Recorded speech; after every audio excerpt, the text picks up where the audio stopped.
Can you all hear me and see something at least?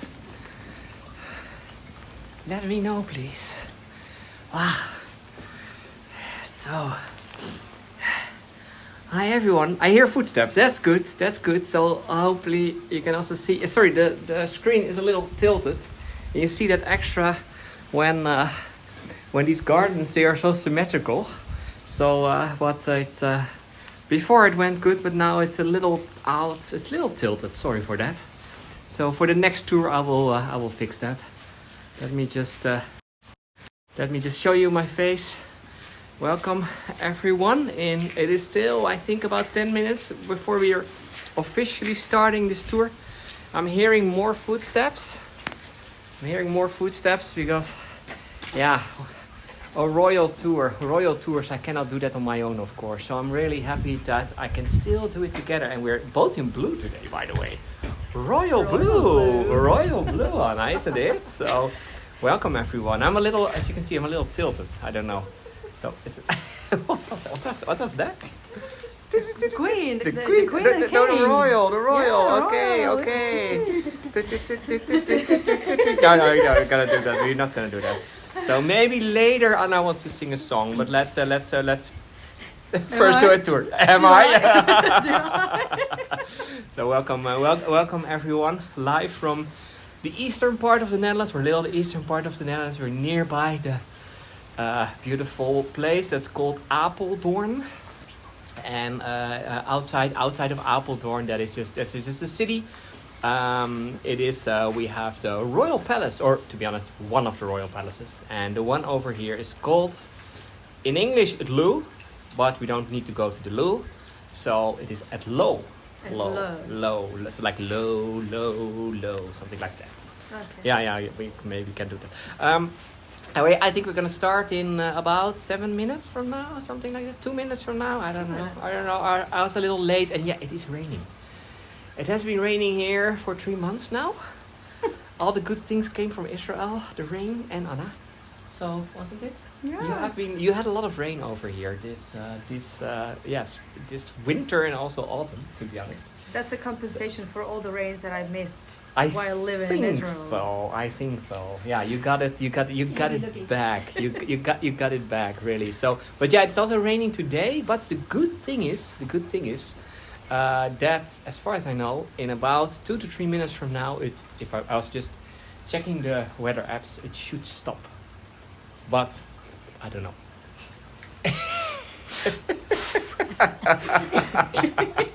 Maybe you can blow away these, because it's everywhere gray, isn't it? Yeah. It's gray. It's everywhere gray. So typical Dutch weather. Last week I was in Nice. There it was beautiful and blue and sunny and everything. So I'm really back into Dutch weather. You could have brought some sunshine though. Yeah, I tried. You traveled in light, so Yeah, that's true. So such a waste. Anna's got the power, Tish. I hope so. Yeah. So fingers crossed that it will be at least a little dry in the coming tour. And we're gonna do, fingers crossed, exactly. We're gonna do 2 tours. First one, and it's a little shorter one, of the gardens. Why is it shorter? I can also show you that a little. So I'm coming back to you, Anna. One moment. No problem. One moment, because I'm talking about the rain, and it has been raining over here for almost 2.5 months now. It has been the one of the wettest Octobers, the wettest November, and over here, we at the back of me we have the royal gardens. Oh, thank you, an umbrella. That's wow. I have a lovely assistant now So Anna is just standing behind me with an umbrella. Now you can maybe see it a little in front of me, that the water level is extremely high, and also the grounds are extremely wet. So the complete, almost the complete Netherlands is soaked at this moment. So at the moment that you're going off the roads or even on the roads itself, it is full of puddles, and it's slippery on some parts. It is completely soaked ground. So that means that I'm not gonna take you. I was first planning to take you a little over there inside the other parts of the royal gardens, but we decided just to keep it a little smaller. So we're just gonna do the other royal gardens that are just behind me, and next to that, let me just go around a little. And yes, it will look beautiful in spring for sure. Oh, this is so luxury with an umbrella above me. But yeah, what we're gonna do is we're gonna do the gardens, and at the end of this road, and now you can see that my gimbal is tilted, sorry for that. But at the end, you can see that is the Royal Palace. And the interesting thing is that after this tour, we're gonna do a second tour, and that will be inside. Ta-da! Ta-da! So that will be, I think, your first Royal Palace in the Netherlands, isn't it? Actually not. Oh, actually not. Oh, okay, sorry, I missed two palaces already, or not? One. Okay, which one? Soesterdijk. Soesterdijk. So that's... Oh, Anna has been already in a palace where I've never been there, to be honest. Okay, because you're local and I'm not. Yeah. So I'm trying to catch up on as much as I can, which means that there will be at some point a tour about some little bit of Russian legacy in the Netherlands. Wow. Yes. Wow. That was a That's special cool. royal palace. Okay, that's really cool. By the way, in the meantime, we officially started the tour. Okay. My name is Stefan, a guide in the Netherlands, Belgium, sometimes in some other countries. Yes. And yeah, sometimes. It's a little like the royals that we are gonna meet a little later, that we're not only the royals of the Netherlands, but also from some other countries. We're like guys beyond borders, so to speak. Virtual guys beyond borders. Now you are more than I am. I think so. And hopefully, by the way, you can all hear me well, because I'm not using, we're not using earphones at the moment. Also, they will get soaked immediately. So my name is Stefan, and next to me, I think most of you know her already. Yay! Hi everyone, I'm Anna, originally from St. Petersburg. Then I moved to Israel, and now because of the war in Israel, I am in the Netherlands, which I will be leaving very soon, in a couple of days from now, to another destination where I hope you will be joining me as well. But I'm not going to tell you the secret now. Just wait for a surprise. Okay, I was just thinking, did you already share something about where you're going? Okay. I will... Not tempting fate. Plonk. I will not tell anything. So, and the interesting thing is that when Anna was still in St. Petersburg, and that's now already 2 years ago, I think, she did several tours of Petersburg and the royal palaces by Peter the Great. And I saw, when I was seeing that tour, I saw so many similarities from a tour that I did over here before, that I was contacting Anna already 2 years ago. Maybe it's a good idea that we're gonna do some tours together, that you're gonna do Petershof, I can do it Loo, and then maybe even, if we're lucky, one of the French guys can do the Louvre or something like that. Yeah. Now, that turned out a little different, because the Louvre did not allow Flo to get there to do any tours anymore, and soon after that Anna had to leave St. Petersburg. So, but yeah, we have an alternative.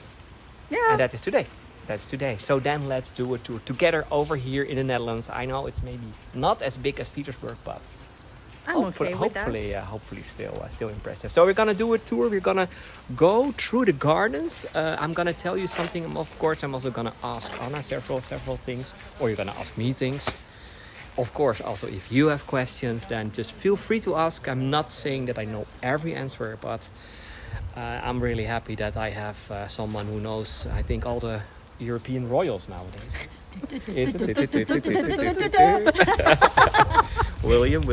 Okay. No. Okay. I'm just gonna change the screen. So we're gonna officially start the tour. Okay. We are here at the end. We see the royal palace completely in front of us. I'm really frustrated by my gimbal was out of focus because everything is normally very symmetrical over here. But we're at the end of the gardens, and what we have over here is two little places with a bench. There's of course one at the right side, and also one just the left side, and also one at the right side. Of course, depending a little on from what direction you're coming. So this is the end of the what we call the French gardens. Oh, okay. The French gardens, and I think, Anna, if I'm talking about the French gardens or the French style gardens, Yeah. you know what I'm talking about. Yeah, it's like regular, very symmetrical. Yeah. Yeah, absolutely. And why do you know why we call it the French style gardens? Well, because of the French who were that good in gardening and landscape design, and well, the Versailles gardens and all this. Exactly, Versailles. Versailles. Louvre, Versailles. Of course, I said Louvre before. I meant Versailles, but of course Yeah, we had a king over there.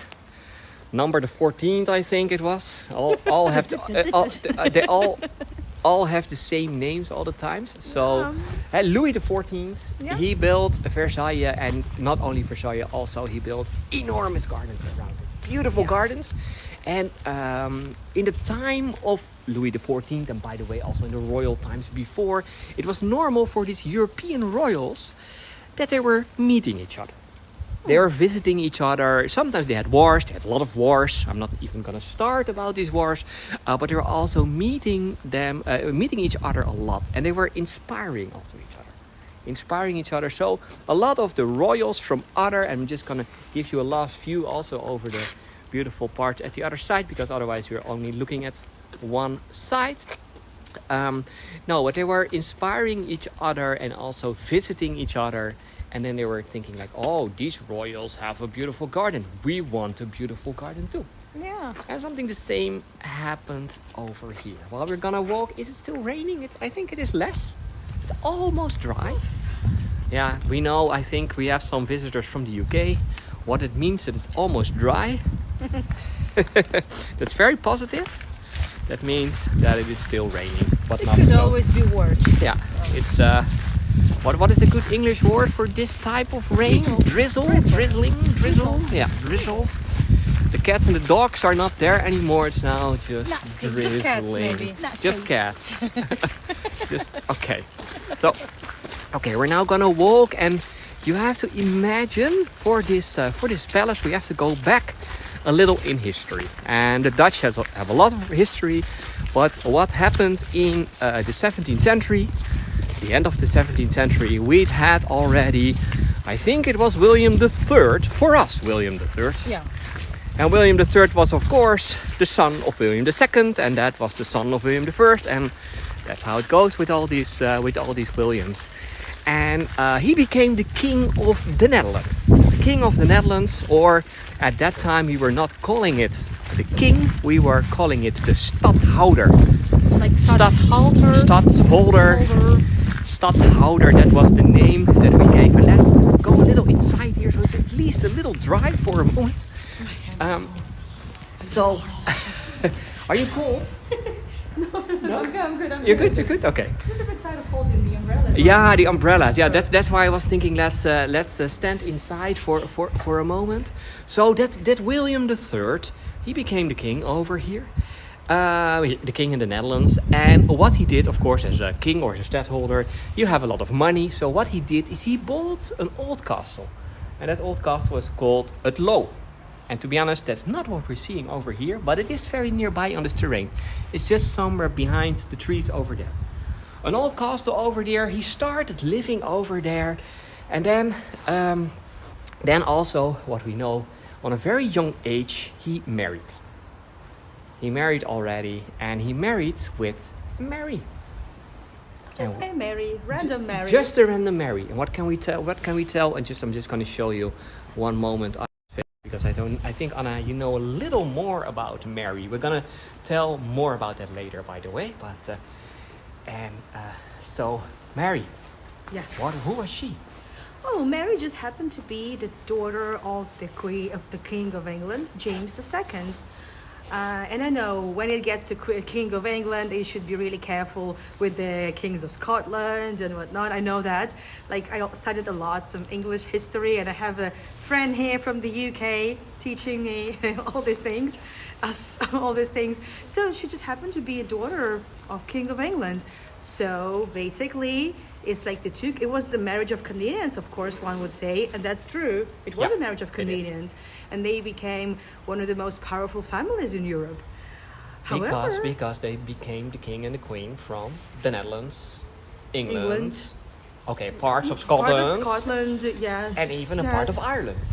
Yeah. So that was quite a lot. And even there's also a lot of history about it because James became Catholic, and that was what the English didn't like so much. And our royals were Protestant, a little the same as the English Church. So that was a reason for Willem to, in the end, to go with his army to England to capture London and later on the rest of the country. And they became the king and the queen from several countries. But with all that new power, they also needed a palace. And then at the end of the 17th century, they decided, let's build a palace. And I'm just gonna change the screen so you can see a little of it. So they that's the royal scale, finally, not the stadtholder, but the royal scale. Exactly, finally something a little more royal. And of course, Willem, but also his father and people before, they have been on several other castles all over Europe. So they were inspired.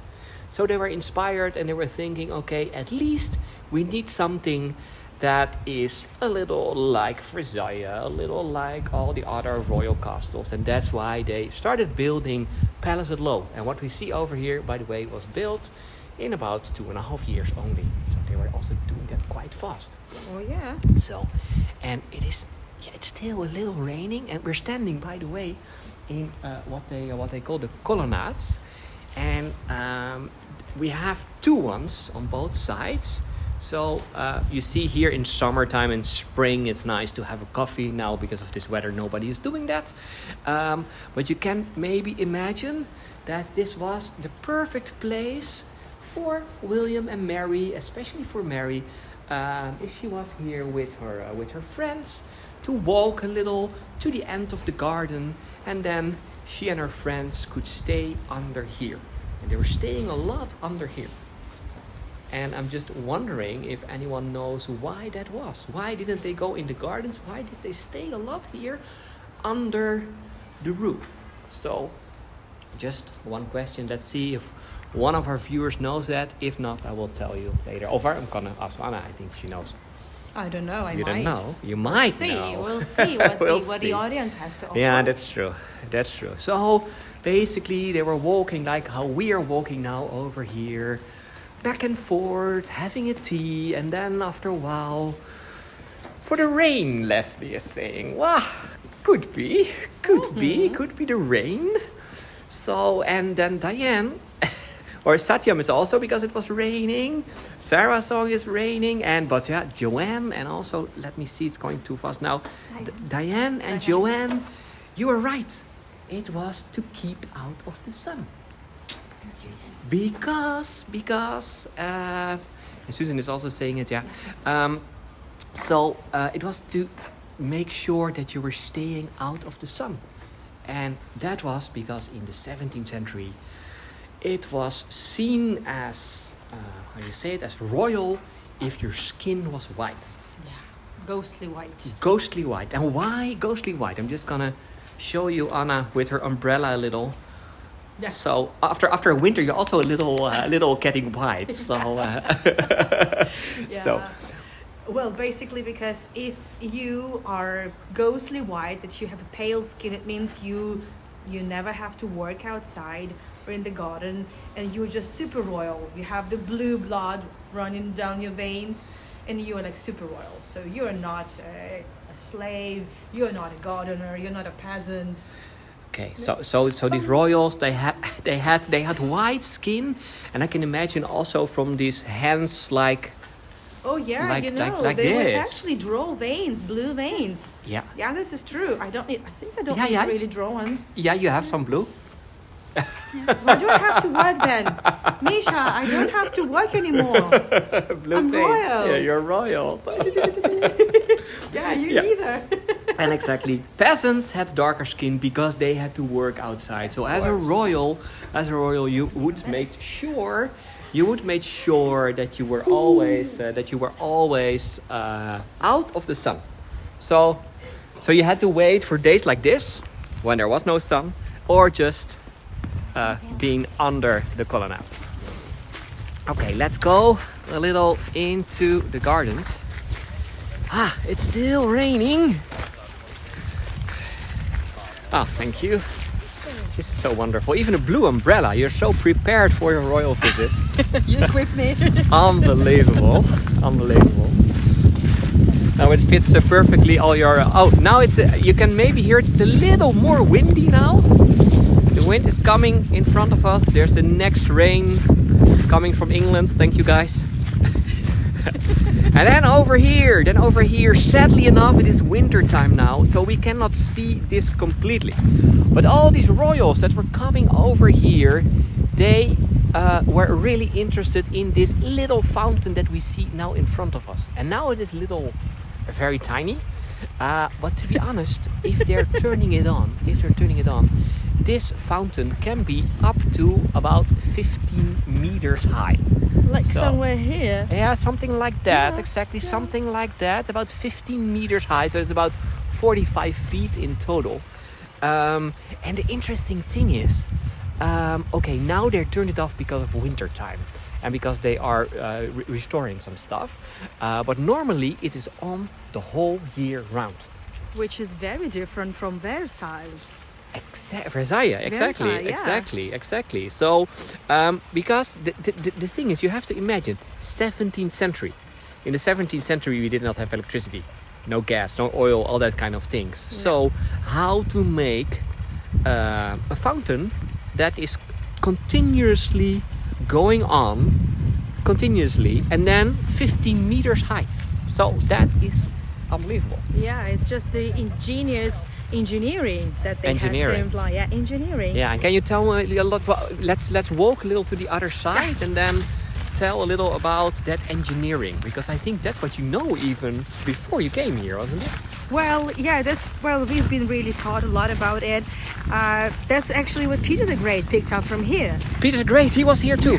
Yes, Okay. in 1697. 1697. Oh, that was just 5 years after it was opened. Yeah, exactly. Peter was just a visitor, Yeah. and he just roamed down these gardens, and he would find out that all the water in all the in the fountains would actually run naturally without pumps, because they managed to build 10-kilometer long system of pipes that Yes. would draw the water just that would be just gravity driven to this place, and then with the different system of pipes they would create the necessary pressure. Wow. Yeah, and that. just to add a little to that, Yeah, sure. how they were doing that is what you don't know, but we are a little in the eastern part of the Netherlands, and here it is above sea level. So we have a big part of the country under sea level, Amsterdam for example, but here we are above sea level. We are in a national park that is called the Veluwe. I know hard to pronounce. The Veluwe. The Veluwe. Veluwe, exactly. And the Veluwe is a little hilly. But the interesting thing is that the palace over here is basically in a valley of the Veluwe. So around here, although you cannot see that, there are hills that are about, okay, don't laugh, 20, 30, sometimes 40 meters higher. 40 meters higher than where we are right now. Mm-hmm. So what they're doing is they're using the water from these hills that is going to the pipes, and that's giving the natural pressure. Yeah. So, and I have over here, just to give you an idea, this is in summertime. I think we have to come back in summertime. Oh, look, yeah, look definitely. how beautiful the fountains are. Is it an invitation? Yeah. Okay. You're always welcome, you know that. But yeah, this is how it can look also in the summertime with a beautiful green background. So you can imagine how special this was. That even Peter the Great came here to see this, and he copied it, isn't it? He copied that system. Yeah. Yeah, and he just adapted it, and however, he had to build a 56-kilometer long pipe system. Okay. I mean, yeah, but anyway, he also did the same thing. And what I was just about to say, that it doesn't have any pumps. Yeah. And in Peterhof, he also didn't need to build any pumps. And yes, originally the idea was to build something as grand as the Versailles. But I don't mean to say that the Versailles kind of no, but it's in the Versailles they do have pumps, and they switch off the water. That's true. And you know, it's known very well that when the King Louis XIV was walking down the gardens past the fountains, they would switch it on. Yeah. And then they would switch it off, and the water was stinky a bit. Oh wow. Yeah, Okay. but I don't. because this is the natural water and streams. It's not stinky. It's not stinky. just. Oh, I'm getting wet a little. Even no, just use it for yourself. It's okay. I have my sort of rain for the gimbal. Rather than for yeah, you. my phone is also getting soaked. But yeah, that's part of doing tours in the Netherlands. It's good that it is not that's tilting a little, because it's now going to one side. And look at all the puddles everywhere. By the way, this tour today and all the tours today, because I'm going to do 3 tours today with Anna. We're of course doing this, and if you like these tours, then you can leave us a tip, and of course we are sharing that. So that's the idea from this tour and also from the other ones. Okay, we are going from what they call the upper garden to the lower garden, and that means from up to down. Well, it's maybe 50 centimeters lower. 1 feet, 1.5 feet, something like that. Yeah. Not that much, but it is. That's how they're calling it. That's how they're calling it over here. And we have to go through several statues, because there are a lot of statues. I said already before, the fountains are not working at this moment because of restoration. But we can still show you a lot of the beautiful statues, and what you can also see. And yeah, the sound goes in and out because it is windy. Yeah, it's also very raining.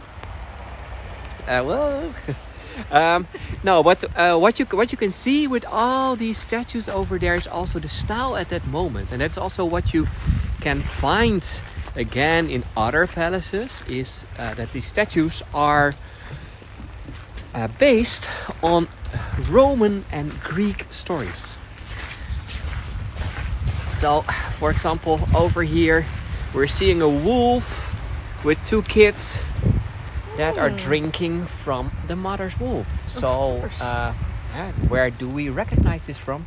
From Rome. From Rome, Romulus and Remus. So Exactly. that is the thing, is that in that time, 17th to 17th century, all these royals, of course, they were higher class, they were higher society. So they were also the people that could read and write.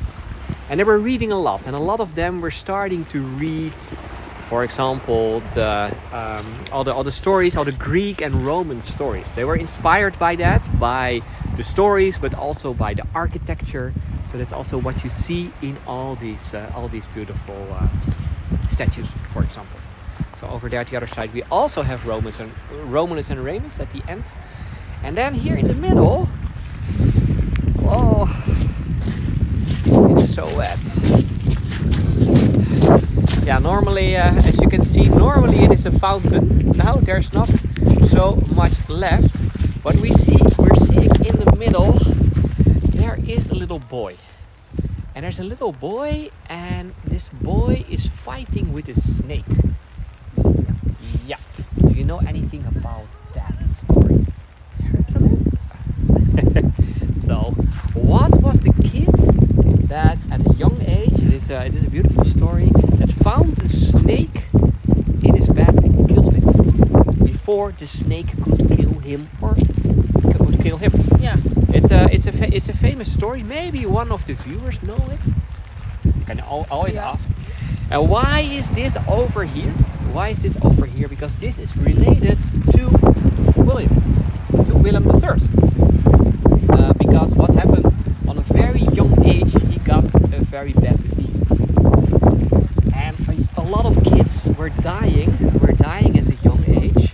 So Oscar is trying the palace. Okay, we was asking for Oscar. I did miss that question. I did miss ask that question. Sorry. So, and yes, Diane, you're right. And Anna was also right already. It is Hercules. Yeah, exactly. So, they are comparing William with Hercules because William survived that disease at a young age, and and that was when he was a baby. So every fountain over here is depicting the story. Well, that's actually because the 18th century and even 17th century was all about allegories. Because everything everywhere in the garden designs, in palace designs, it was supposed to tell stories. And educated people, like they all were and their guests were, they could easily read that and understand, okay, so, well, these people are compared to the Romans, the Romans, they were royal, they were blue, and the king was compared to Hercules, so, okay, big deal, this time. And then central here in the garden, we have another beautiful statue. And again, this is normally a fountain. I have to go around. I have to be careful that we're not stepping in puddles. So the fountains are not there, the ponds are not there, but we have enough water around it. Now, so we have another mythological figure over here. We have a woman standing in the middle with swans around her. She's standing in the middle. There's a little kid next to her. And who is this person over here? Hello. Anna's just taking a picture how we are drowned over here. Just give you a little idea. This is how we're looking right now. So despite the umbrella, it is completely it is not working because there's too much wind. Yeah. So okay, it's a gorgeous statue. But who do we have over here? This is Venus. This is Venus, and Venus is standing for Mary. So what William did is he said he wanted to design these gardens over here in the French style, but he wanted as his centerpiece a statue that was depicting his loved wife. And why Venus? Why Venus? Well, you see there the shells, and we know the story that Venus was born from the foam of the sea. And well, Mary wasn't really born this way, but she arrived royally to the Netherlands by sea. Over the sea, over the North Sea. On the North Sea. That's true. It's not a very big sea, but okay. So it was, of course, in that time, in the 17th century, as a royal, as a young girl at that time, she came by ship to the Netherlands. So for us, it was sort of like she came from the sea. So a beautiful way of depicting. And let's go a little, because there are more things to see. It's good. You don't really need to go left and right because they mirror each other. Yeah, that's what I like about this garden. Yeah, that's true. That's true. It is completely a mirror. From here, we cannot see that very well, but you have all these little hedges here on the side. In a beautiful, really beautiful design. And of course, it is now winter time. But in summertime, or spring and summer, you can imagine that you can see flowers and all kind of plants from literally all over the world. So, and that was also one of the things that William and Mary wanted to show. It was not only that fountain, no, what they were also doing in all these gardens was showing plants and things that they got from all over the world. In the 17th century was also the time of the Dutch East Indies and the Dutch West Indies companies, and they were bringing plants and all kind of other things. So this garden was also full of that. So wow, really beautiful, isn't it? And think about these hedges if you're working here in the garden. And then over here in the middle we have another fountain that's not working. Too bad. And it's a big globe. They need to clean it a little, by the way. It's a big globe, and normally from several locations water is coming out, And what is this depicting? This is depicting how powerful the Netherlands were in the 17th century.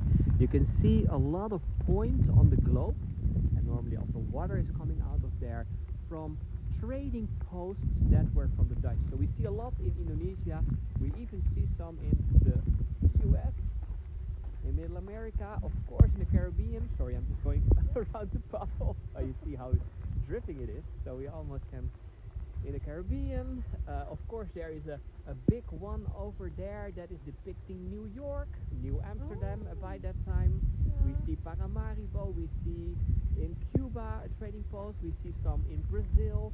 So literally all over the world we had trading posts. So William was showing his guests and of course also other royals. Sound has really gotten quiet, okay? Because of the water. That's most probably because of the water in my phone right now. You can maybe imagine how maybe don't do that. So maybe I made it worse now. So can you still hear me or not at all? Just tiny. Okay. Yeah, I don't know if that is working. Yeah, we can. Okay, we can try. Wait. Can you hold this for me for a moment? Okay. Can you hear us? Let us know if the sound has got better or worse. Or not. Get in there. La-la. Very soft, loud. Yay, better. Okay. Better. Okay, very good. Okay, right. I think you need this one. But then everybody, you're just gonna hold this, and now just hold this. Okay. Oh yeah. Because this is the microphone. Oh yeah, that's we true. don't need to hear Sorry. anyone. Yeah. Sorry. This is old technology. I don't see anything. So, loud and clear. That's better. Are we frozen? We're frozen. You can hear better now. Okay. No. You're buffering, and you're buffering. Okay. You were much nicer to hear. Okay. Not frozen, barely. Are we frozen or not? I can see And that. open it again. Okay. Let's just wait. Is the chat So- working? The chat is The working. chat Not is frozen. working. Okay. The chat is not Okay. frozen. We're not frozen. Okay. Not frozen. Okay. Let's. Wow. It is so wet. Well, you can see how beautiful these gardens were, and you can maybe imagine that all these important people, politicians, but also artists, royals from all over Europe were coming over here, and they were impressed. They were impressed to see this, how such a, in the end, a tiny country, and of course it was first, he was only king of the Netherlands, how they could design something as beautiful as this. And the interesting thing is that William also asked a French architect to design several of these things. So Louis XIV, he said like, yeah, he is copy-pasting me. He's copycatting me. Yeah. Not copy-pasting, copycatting me. So, yeah, what's true? I don't know. But the interesting thing is that the architect that designed all of this, the architect was not Catholic. It was a Protestant architect. So... and we will later on see some of his work also inside. Okay, we're on the front of the palace over here. So imagine that they had their rooms, and later on in the second tour we will go inside. We will see literally the bedrooms, the dining room from these royals. I'm freezing but not frozen. Yeah, that's in a way right. Yeah. That's right, my hands are getting a little red, that's true. No, but inside they have their rooms, and imagine that you have this view. So you're looking from your palace over your gardens. That is amazing. And I know that the pic is not straight, Leslie. I know. You're right, my gimbal is... so it is not your television, it's just my gimbal that is making everything. And I cannot easily... I have to go out of the tour to fix that. So Otherwise, I would have done that. Otherwise, everyone would get dizzy Yeah, just because exactly. it's going to be calibrating. Turn your head a bit. Yeah. Exactly. If it's calibrating, that is also you don't want to imagine that. Oh, no. You don't want to have that. So, but let's go a little to the top Okay. because there's a little more to see. Oh, so wet. Look at this. Just to give you an idea how wet everything is over here. Oscar got the key. Okay, yeah. Did he got the key to this door? Look how beautiful this door is over here. The royal door. We can peep through it a little bit. Yeah. Later on from the other side. But there are some interesting details. For example, if we go to the top, you can see 2 letters. Do you see that? Yeah. There is a big W W and the big M. and a big M. And the W is, of course, for William. yeah. And Mary. And the Mary. M for Mary. So, and then if we're going down on the door, let's go a little more nearby. And we see there are lots of elements. Oh, the orange tree. And one element exactly, you see there are 2 orange trees. Every door has an orange tree. And the orange tree, that is standing for the Dutch royals. Yeah. Because originally, two Williams before,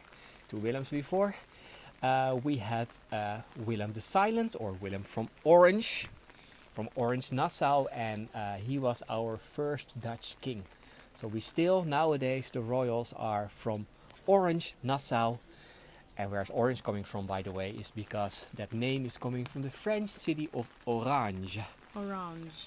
Yeah, that's where it's coming from. And origin. that's the reason also why for Peterhof, Peter's a great commission to bring hundreds and hundreds of pots with orange trees. Really? Yes. Oh wow, I didn't know that. Yeah, and Peter also had the orangery, like the big garden Yeah. where they would grow oranges even in the middle of winter. Wow. Severe Russian winter. Wow. I mean, also over here, if you come in summertime, let's go a little this way. We see also orange trees, but of course they're not growing very well over here in this climate. So also in wintertime they are placing them somewhere inside. Oh yeah, sure. So, and then here at the right side is also interesting. Here at the right side, we have a little garden. Should I hold it for a moment? Yeah.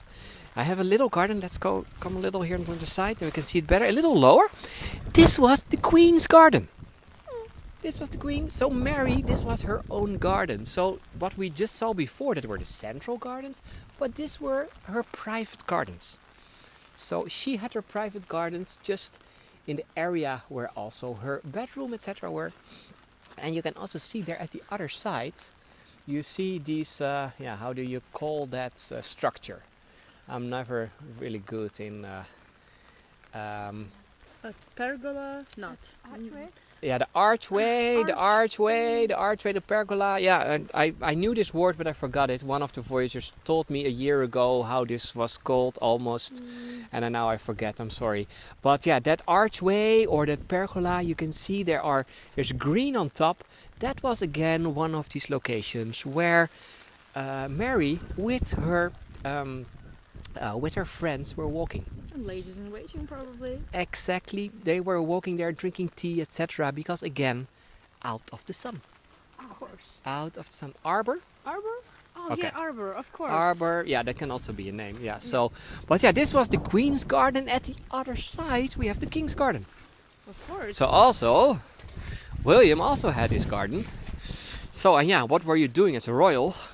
Not drinking tea. As a man, as a king. Kings were not drinking tea. No, they were doing other things. So, Orange juice. orange juice, yeah. Most probably, yeah, orange juice.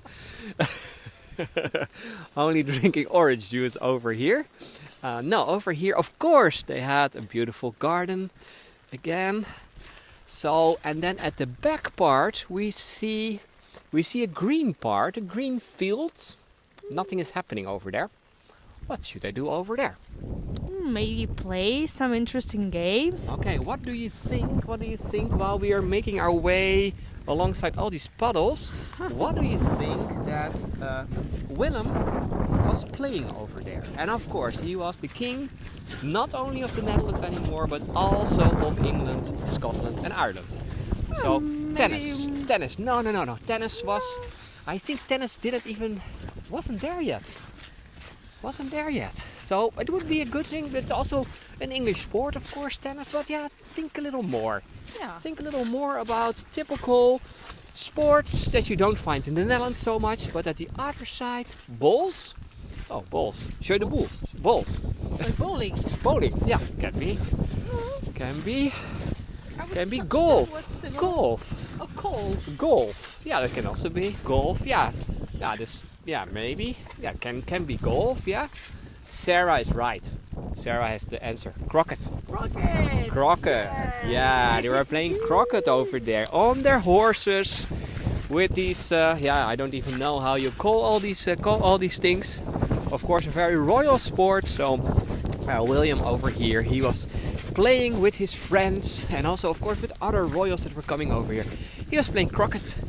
So romping around. Yeah. For using oranges for croquet balls. Yeah, maybe. Sorry, I have to look down the whole time because there's so many puddles over here, and I'm feeling already that my shoes are getting wet. I think, okay. Oh, be careful. There's a big puddle over here again. But actually, it doesn't really matter anymore because. Now they're wet already. Yeah, of course. Okay. Let's go a little in the King's Garden. I don't want to be completely soaked because we still have to do 2 tours. Oh yeah. So let's go to his croquet fields. On the side there's now a cafe where you can have warm coffee and tea and that kind of things. So that sounds reassuring. Yeah, maybe we should go there. And that's also one of the ways how you can support us by buying us a cup of coffee or tea, royal tea. Or orange juice. Or orange juice. Buy us an orange juice. That's maybe better. So just to give you an idea, I have over here a nice map of the gardens. So including the royal hand on the side. So we have over here the palace itself with the king's garden at the right, the queen's garden at the left. As you can see, the croquet green. And then we have what I said already, the lower and the upper gardens. The colonnades at the end. So, and yes, we maybe need hot chocolate or orange juice in the combination. So, I said already. It's a soaking gardens. The soaking gardens, yeah, that's true. Today it is. I'm just gonna change the screen for a moment. We're now also really completely soaked, yeah. This Anna still has energy. It's unbelievable. Now I said already, it is a little shorter tour today because part was so soaked. So, and this is our British royal, always helping us. You should see her veins. She's like see-through. Honestly. Okay, These she has blue blood. The bluest veins I've ever seen. Yeah. And this is very. Yeah, very, very royal. Yeah, so very royal. now I hope you all enjoyed to be here. The next tour will be in, I think, about 30 minutes. 1 hour from now. I don't know. About 1 hour from now, 30, and sorry. then 30 minutes from 30 now. minutes. Okay, 30 minutes from now, and then hopefully we will be a little drier, and that will be inside the royal palace. So we're gonna dry up a little. Well, just a little, I think, and then going inside for the next tour. So I hope to see you again to see the bedroom from William and Mary, for example. So, okay, bye bye. Bye bye. Bye bye.